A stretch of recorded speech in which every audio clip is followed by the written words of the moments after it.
कक्षा 10 मैथ। कक्षा 10 मैथ में टोटल आपके 14 लेसन हैं।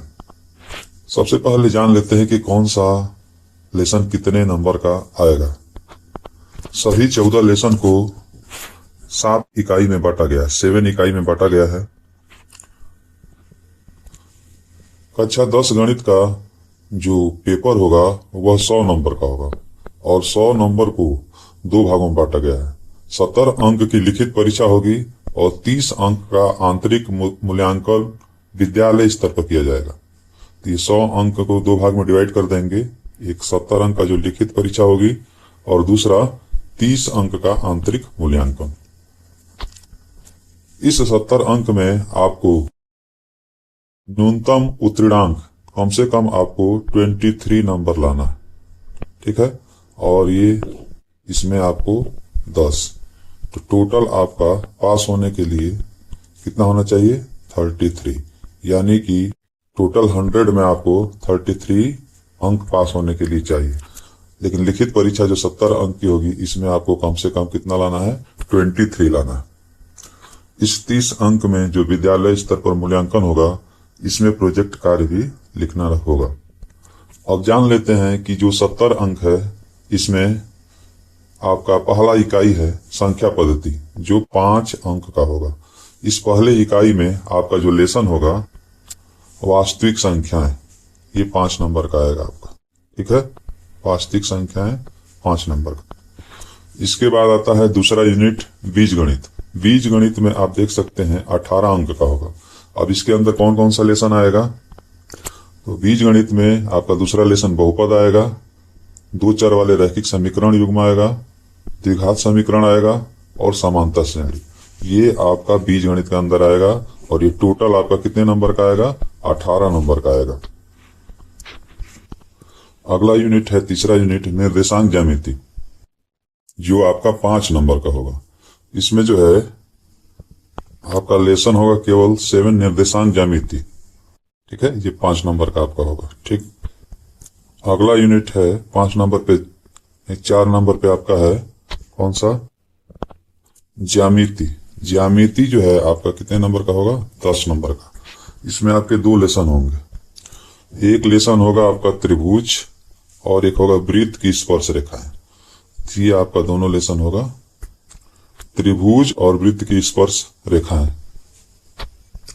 5वां यूनिट है आपका त्रिकोणमिति। तो त्रिकोणमिति आपका कितने नंबर का होगा 12 नंबर का होगा। और इसमें जो है कि त्रिकोणमिति के ही आपके 3 लेसन होंगे। त्रिकोणमिति का परिचय, त्रिकोणमिति का अनुप्रयोग। त्रिकोणमिति का परिचय में आपका परिचय और त्रिकोणमितीय समीकरणाएं होती हैं और त्रिकोणमिति का अनुप्रयोग में इसमें ऊंचाई दूरी से रिलेटेड क्वेश्चन होंगे। अगला इकाई है 6वां मेंसुरेशन। मेंसुरेशन आपका कितने नंबर का है 10 नंबर का होगा और इसमें आपका लेसन आएगा वृत्तों से संबंधित क्षेत्रफल, पृष्ठीय क्षेत्रफल तथा आयतन। ये आपका आएगा। इस पृष्ठीय क्षेत्रफल आयतन में घन घनाभ बेलन जो 9th में पढ़े थे उसी चीज को थोड़ा और बढ़ाकर रहेगा। और इसके बाद आपका अगला इकाई आएगा, यूनिट आएगा, लास्ट यूनिट है 7th सांख्यिकी और प्रायिकता जो कितने नंबर का होगा 10 नंबर का होगा। इसमें ये 2 लेसन सांख्यिकी और प्रायिकता। इस तरह से आपका 14 अध्याय 7 यूनिट में आपका समाप्त हो जाएगा। टोटल ये अंक जोड़ने पर ये आपकी लिखित परीक्षा होगी जो कि 70 नंबर का होगा। इस 70 नंबर में आपको कम से कम 23 नंबर लाना है। टोटल 70 नंबर ये लिखित परीक्षा होगी, बोर्ड परीक्षा। इसमें आपको 23 नंबर लाना है पास होने के लिए। और विद्यालय स्तर पर आपका जो है मूल्यांकन होगा, आंतरिक मूल्यांकन, इसमें 30 अंक का होगा। 30 अंक का विद्यालय स्तर पर जिसमें कि आपको 10 नंबर लाना है। टोटल 23 और 10 कितना हो गया 33। तो टोटल आपको 33 नंबर लाना है और 70 और 30 हो जाएगा 100 में आपको पासिंग नंबर जो है 33 लाना है, ठीक है। अब आपका आता है पाठ्यक्रम का मासिक विभाजन। अप्रैल और मई में क्या क्या पढ़ाया जाएगा। तो अप्रैल में आपको 2 लेसन 2 अध्याय पढ़ाए जाएंगे। पहला वास्तविक संख्या और दूसरा बहुपद। और इसके बाद अप्रैल के बाद आता है मई। मई में केवल एक लेसन पढ़ाया जाएगा, वो होगा 2 चर वाले रैखिक समीकरण युग। इसके बाद आपका क्या होगा, मूल्यांकन होगा, ठीक है, जिसे प्रथम मासिक टेस्ट कहा जाएगा। ये ऑब्जेक्टिव होगा, एमसीक्यू मल्टीपल चॉइस क्वेश्चन होंगे, जिसे बहुविकल्पी प्रश्न कहते हैं। इसमें हम लोग की रणनीति क्या होगी, गति और सटीकता पर ध्यान देंगे।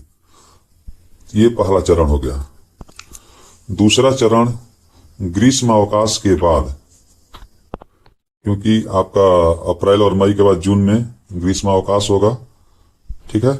जुलाई में क्या पढ़ाया जाएगा, तो जुलाई में आपको 2 लेसन पढ़ाए जाएंगे, द्विघात समीकरण और समांतर श्रेणी, ठीक है। और इसके बाद अगस्त में भी 2 लेसन पढ़ाए जाएंगे, त्रिभुज और निर्देशांक ज्यामिति, ठीक है। इसके बाद आपका होगा द्वितीय मासिक टेस्ट। द्वितीय मासिक टेस्ट जो होगा जुलाई में, वह सब्जेक्टिव होगा, वर्णनात्मक प्रश्न होंगे, और इसमें आपको क्वेश्चन का जो आंसर है उसको स्टेप बाय स्टेप चरणबद्ध तरीके से लिखने का अभ्यास कराया जाएगा। और इसके आता है चरण 3। चरण 3 में त्रिकोणमिति से अर्धवार्षिक परीक्षा तक। तो चरण 3 जो है आपका सितंबर और अक्टूबर, जुलाई अगस्त के बाद सितंबर और अक्टूबर। सितंबर में आपको पढ़ाया जाएगा त्रिकोणमिति का परिचय और त्रिकोणमिति के अनुप्रयोग। इसके बाद अक्टूबर में आपको पढ़ाया जाएगा वृत्त, ठीक। इसके बाद होगी आपकी अर्धवार्षिक परीक्षा। अर्धवार्षिक परीक्षा अक्टूबर का लक्ष्य यही है कि पिछले 10 अध्यायों का समेकित परीक्षण जो भी था उसका पूरा रिवीजन कराया जाएगा। 10 जो भी लेसन पढ़ा दिए गए हैं, और उसमें अर्धवार्षिक परीक्षा कराई जाएगी। अब चौथा चरण है अंतिम पाठ्यक्रम, स्प्रिंट नवंबर और दिसंबर। नवंबर और दिसंबर में क्या पढ़ा जाए, नवंबर में आपको पढ़ाएंगे वृत्तों से संबंधित क्षेत्रफल और पृष्ठीय क्षेत्रफल तथा आयतन। इसमें आपको तृतीय मासिक टेस्ट देना होगा, एमसीक्यू आधारित होगा, मल्टीपल चॉइस क्वेश्चन आधारित होंगे। इसके बाद दिसंबर में 2 ही लेसन बच जाएंगे, सांख्यिकी और प्रायिकता, और इसमें चतुर्थ मासिक टेस्ट होगा जो कि सब्जेक्टिव होगा, वर्णनात्मक होगा, ठीक।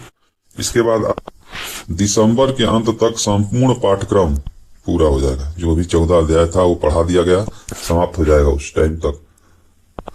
चरण 5 यानी कि अब लास्ट है, अंतिम लक्ष्य और विजय, जनवरी और फरवरी का महीना। जनवरी में आपका क्या किया जाएगा, संपूर्ण पुनरावृत्ति। जनवरी में पूरे पाठ्यक्रम का रिवीजन कराया जाएगा। इसके बाद उपचारात्मक शिक्षण, जनवरी में प्रतिभाशाली एवं कमजोर छात्रों के लिए विशेष कक्षाएं संचालित की जाएंगी। इसके बाद आता है प्री बोर्ड परीक्षा। जनवरी के लास्ट तक प्री बोर्ड परीक्षा होती है, बोर्ड परीक्षा का अंतिम पूर्व अभ्यास कराया जाएगा, और लास्ट में आपका होगा फरवरी में बोर्ड की परीक्षा। तो ये पूरा जो है आपका पाठ्यक्रम का विभाजन हो गया। पाठ्यक्रम का मासिक विभाजन, महीने के हिसाब से हमें क्या क्या पढ़ना है, क्या क्या नहीं पढ़ना है।